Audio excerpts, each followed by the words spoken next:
Anyone there? Anyone there? Oh, okay. Fucking cool corners.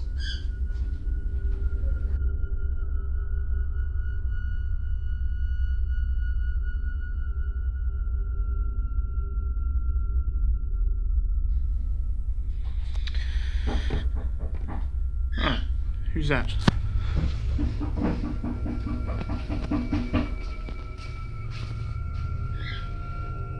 No one out here? Someone would be at the back door. Huh? No one out here.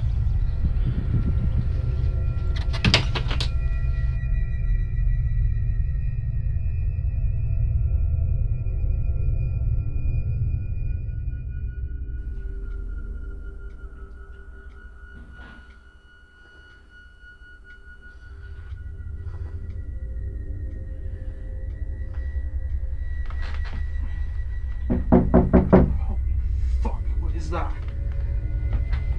So I hit the bloody window! Look at this. Where the curtains at? Where the fucking... Holy shit, who's that? Fuck! He's gonna go in the fucking house! Get the fuck out of here! I'm gonna lock the fucking door! Fuck the door! You can fuck off, you little shit! Yeah, stay in there!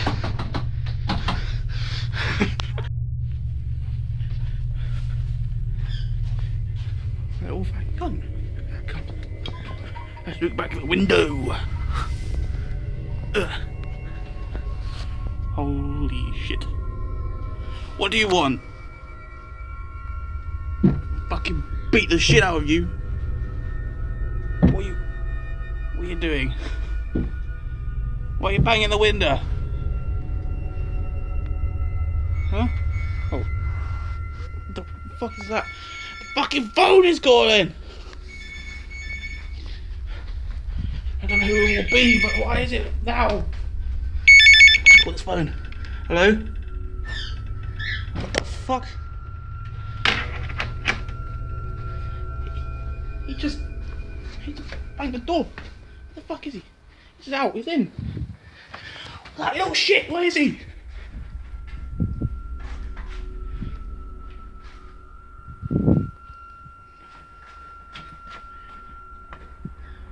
Where the fuck is he?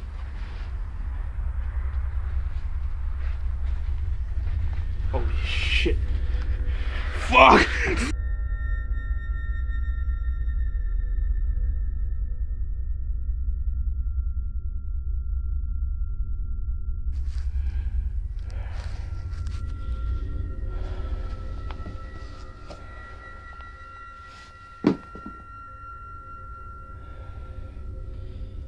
You shouldn't have liked Green Lantern.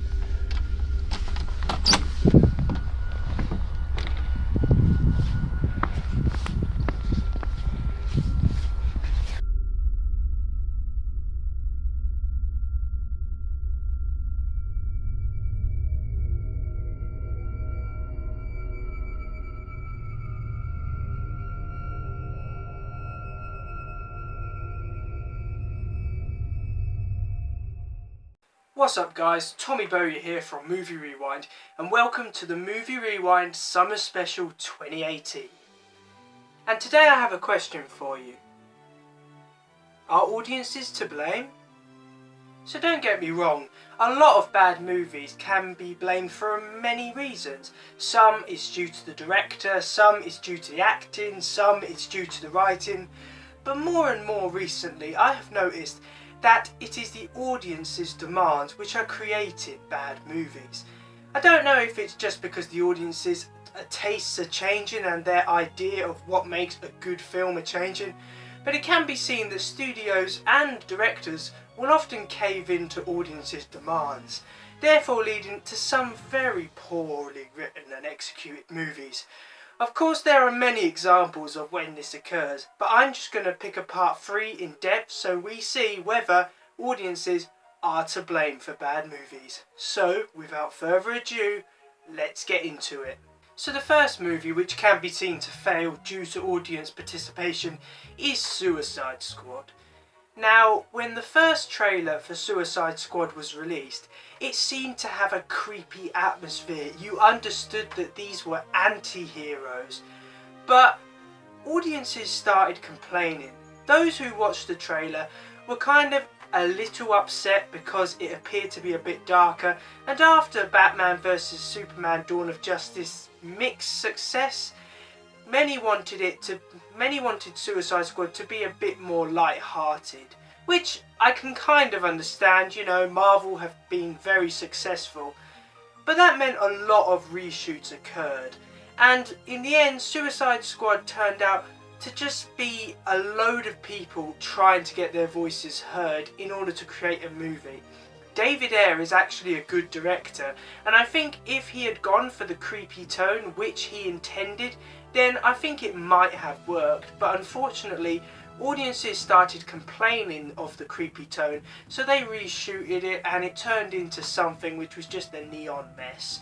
So that's the first thing. Audiences can be seen to blame for Suicide Squad because they didn't want to try anything different and wanted DC just to be Marvel. So that's just one study. Suicide Squad can be seen to blame because audiences were upset over the tone in which the movie intended to go for. Alien Covenant is another movie which can be seen to fail due to audience reactions. But unlike Suicide Squad, it was because of Prometheus. Now, Prometheus is one of those films you really need to watch a couple of times in order to appreciate it. And the problem with audiences nowadays is many just go into a film and expect to understand it straight away. The majority don't actually, think, oh, I'll watch it again and maybe I'll see certain bits in different ways. But of course audiences, some of them, just can't seem to do that. So a lot of people complained because Prometheus did not have much alien in it, which I can understand. It is set in the Alien universe, but it was called Prometheus. It was not called Alien Prometheus or Alien Origins. So Prometheus doesn't have aliens because it's showing the origins of the aliens. And then Ridley Scott created Alien Covenant, which can be seen to just a reaction to audiences' poor voices to Prometheus. He just throws loads of aliens in there, forgets the plot which he was going for in Prometheus, rushes through it just to get some alien action in so audiences will be pleased. And guess what?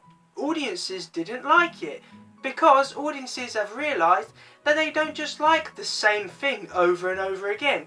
They've seen the aliens destroy them, and I think it's made people appreciate Prometheus more.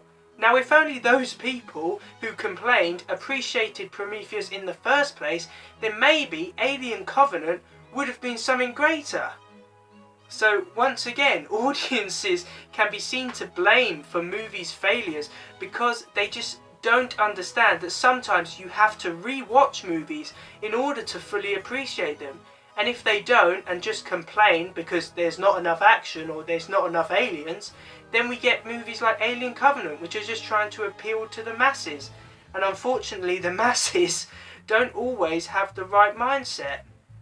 And the final movie, well, I say movie franchise, which suffers due to the audiences, is Transformers 5: The Last Knight. I'm going to be hated after this. The first Transformers is good. It's action, it's got great effects, the acting is okay, and audiences seem to love it. They loved it so much that Michael Bay decided he doesn't have to try that hard. He just creates the same movie over and over again. Try 4 times. He made the same movie 4 times. All 4 sequels are just sexist, racist, bland characters, bland acting, poor direction. The effects just get boring. The explosions, while brilliant, just become boring after a while because you've just seen so many. And the storylines are just all the same. There's always some massive speech about whether humanity is worth saving. Optimus Prime just gives some narration which everyone just goes, oh my god, he's narrating again. It's just so... And Transformers 5 did exactly the same thing. The only difference is audiences are beginning to get sick of it. Yeah, those audiences which praise Transformers for being so cutting edge are now saying that no, it is just the same thing, to the point that Michael Bay is no longer directing Transformers films because they've finally seen that he's just there for the money and doesn't care less about the Transformers movies. Now obviously we've got Bumblebee out pretty soon, and that at the moment looks like a decent movie because it's smaller in scale, they've got a new director, they've got a fresh pair of eyes, and it actually looks like it has the potential to be a good movie. But once again, audiences are to blame for me sitting through 4 Transformer sequels which are all the same. They are just so boring. They don't give anything to cinema whatsoever. The effects might be good, but they're nothing to hold up these abysmal attempts at movies. So once again, audiences can be seen to blame, especially in the case of the Transformer franchise, because they created sequels. They created 4 sequels which for some reason were successful financially. So, you know what, what's the point? As they say, if a movie makes money, you know, why bother changing it? Because people will still watch it. So in conclusion, movies can be blamed for a lot of reasons, as I said in the beginning. But I do think occasionally, especially in the case of the 3 movies I've discussed, audiences play a big part. The problem is that while audiences' tastes change, some just don't appreciate good movies. I mean, like Transformers, they like the action, like, you know, Prometheus and that, they just want to see aliens running around killing people. It's why so many horror movies just go for the cheap jump scares, because the majority just like it. And while, you know, movies are supposed to cater for the majority, it can be seen that a lot of good movies do not get, you know, they do not get the credit they deserve because the audiences are just not there. So hopefully this changes in the future. Hopefully audiences start to appreciate, and with, you know, the decline of the Transformers franchise and the negative feedback that Suicide Squad and Alien Covenant occurred, maybe people are ready to say goodbye to traditional movies and experiment with something new. So thanks for watching, guys. I really do hope that you enjoyed my Movie Rewind Summer Special 2018. Obviously, please remember to like, comment and subscribe in order to receive great and maybe even improved quality content in the future. And as for the opening, that goes down to Ryan Beefcake Flack. You know what, he's been brilliant since the channel started, and that summer special was just awesome. Let's face it, the opening was the best part of this review. So anyway, guys, please stay tuned after I have finished, because there will be a list of names of people who have helped this channel grow. I couldn't do it without them, trust me. They know who they are. So anyway, guys, I will see you in another one. See ya!